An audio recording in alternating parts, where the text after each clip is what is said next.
ya para terminar, solo quiero, no quise dejar de hablarles del trasplante haploidéntico, porque ya vimos al inicio que solo en México, por ejemplo, solo el 25% tenemos un donador compatible y el 70% no lo tiene. Sin embargo, ese 70% sí se puede trasplantar porque todos tenemos en el 90% un donador que puede ser el papá o la mamá. Ya desde el 2009 y se hizo una reunión en Chile, coordinado por el doctor Rupert Hangrentiller y la doctora Julia Palma, para hacer este protocolo. Y en ese momento, bueno, era para pacientes que tenían diagnóstico de leucemia aguda, tanto linfoblástica como mieloblástica, síndrome de mielodisplásico y leucemia granulocítica crónica, que no tenían un donador relacionado, incluso no tenían un cordón umbilical. Entonces, la única alternativa era el trasplante haploidéntico. ¿Qué es lo que se hace en un trasplante haploidéntico? Bueno, en el donador, que habitualmente cuando es con Clinimax se elige que sea la mamá, a ella se moviliza con filgastrin a una dosis de 10 a 20 microgramos por kilo día por 5 días y posteriormente a través de un catéter Majorcar se obtienen las células progenitoras, las cuales a través de este equipo que se llama Clinimax por la técnica de Miltenyi Biotech, este es el famoso Clinimax, aquí se coloca la cosecha que obtuvimos de la mamá por aféresis y se hace una inmunomagnetoselección. Esta selección se le llama selección negativa y va a ser de CD3 y CD19, que son las que nos dan el riesgo de una enfermedad de injerto contra huésped. Entonces, aquí está la cosecha. Se aplican anticuerpos monoclonales, por ejemplo, en este caso anti-CD3, que unido a nanosferas metálicas pasa por un campo electromagnético y se pueden hacer la separación. Se llama selección negativa. ¿Sí? Y aquí en esta bolsita quedaría la cosecha que vamos a infundir, que es una bolsa con CD34, con células NK, con monocitos y con células dendríticas. Nosotros corroboramos por citometría de flujo que la depresión haya sido exitosa. Aquí vemos ya la muestra depletada de CD3 y aquí está la muestra que está con las células CD3. Y también cuando el paciente lo requiere por el peso hay que hacer enriquecimiento o selección positiva y es el mismo proceso, pero en lugar de anti-CD3 aquí es el anticuerpo monoclonal CD34 y también verificamos por citometría de flujo que haya sido exitosa el enriquecimiento de esa cosecha. Y bueno, eso es lo que hacemos con el donador y lo que hacemos con la cosecha. ¿Y qué hacemos con el receptor? Bueno, al receptor vamos a condicionarlo con un esquema de intensidad reductiva para tratar de evitar la falla en injerto. Lo hacemos con fludarabina, en México no hay tiotepa, con globulina antilinfocito y con radioterapia corporal a dosis muy bajas. Y el día cero se infunde en las células, se infunde una megadosis de células. Ya vimos, por ejemplo, que cuando es sangre periférica se necesita, por ejemplo, de 2 a 3 por 10 a la 6. Aquí infundimos megadosis, debe ser, la dosis es 10 por 10 a la 6 y deben de estar depletadas de CD3 de 5 por 10 a la 5. Entonces aquí es una megadosis lo que permite atravesar esa barrera de histocompatibilidad y ya después, bueno, viene la profilaxis con ciclosporina y metrotexate a dosis muy bajas. Y bueno, en el INP hasta el 2012, ahorita les voy a mostrar por qué también ya no hemos hecho tanto los últimos años, porque les voy a mostrar el protocolo con ciclofosfamida en vivo.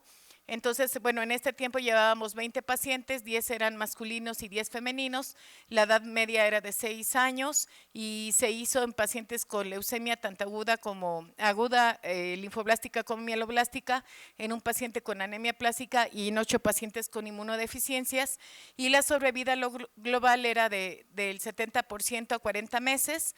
Dependiendo esta sobrevida, de acuerdo al diagnóstico, la sobrevida global para los pacientes con leucemia aguda linfoblástica fue del 70% y la sobrevida libre de enfermedad del 40%.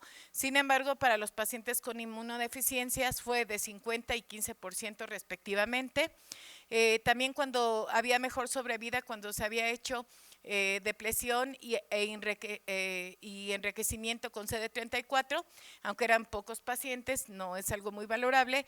Y también este dato fue importante. ¿Cuál fue la respuesta en pacientes que tenían como antecedentes que se habían trasplantado de cordón?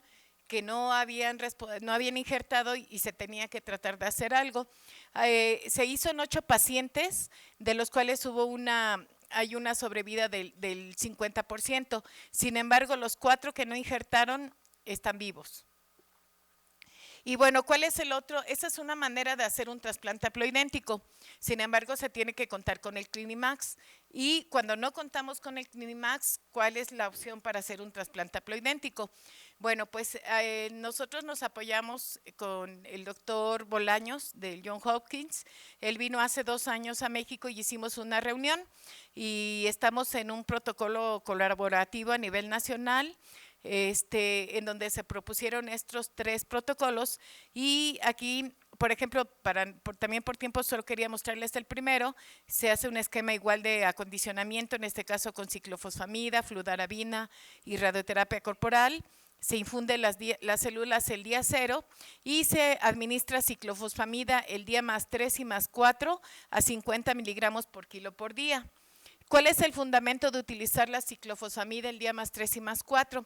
Bueno, pues nada más recordar que la ciclofosfamida es una prodroga que se metaboliza en el hígado y que las células que tienen alta tasa de proliferación tienen una enzima que se llama aldehído dehidrogenasa que las hace resistentes, de tal manera que en este caso, por ejemplo, aquí las células que son no aloreactivas van a ser resistentes a la ciclofosfamida y van a continuar.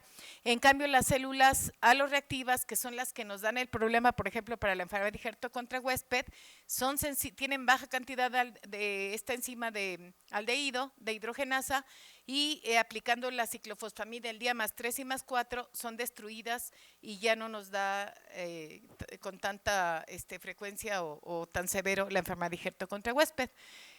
En el instituto hasta el año pasado, iniciamos el año pasado, habíamos hecho, ya ahorita ya hay más, espero tener la oportunidad después de presentarle los resultados. En ese momento llevábamos 5 pacientes, 2 femeninos, 3 masculinos, la edad media de 12 años. Aquí también se eligió a la mamá como donador y el injerto fue positivo en los 5, sin embargo, tenemos poco tiempo y todavía hay que hacer más trasplantes y ver cuál es la respuesta a largo plazo, porque sí hemos visto complicaciones muy severas como la enfermedad de Hurter contra huésped. Nada más, bueno, para concluir, ¿cuándo va a estar indicado un trasplante haploidéntico? Pues es una alternativa para pacientes que necesitan un trasplante, que no hay un donador compatible o que, como vimos, fallaron a un trasplante, por ejemplo, de cordón umbilical. La principal ventaja es que se tiene el donador, ya vimos que el 90% vamos a tener un donador y ya vimos que en el caso de utilizando el Clinimax y utilizando incluso megadosis de CD34 hay bajo riesgo para presentar enfermedad de Hurter contra huésped. Ya vimos que con el Clinimax la selección negativa de los linfocitos T y B nos permite preservar el potencial inmunológico del resto de las células, de las CD34, las dendríticas, sobre todo la CNK, que tiene su participación en el desarrollo de enfermedad de Hurter contra leucemia. Y cuando no se tiene un Clinimax, ya vimos que la alternativa y que es menos costoso, todos tenemos ciclofosfamida, la podemos utilizar el día +3 y +4 a 50 miligramos por kilo por día y que la sobrevida va a depender del estado de la enfermedad. Ya vimos cómo en leucemias en tercera remisión no les va nada bien, la compatibilidad y sobre todo también la experiencia y la infraestructura de cada centro.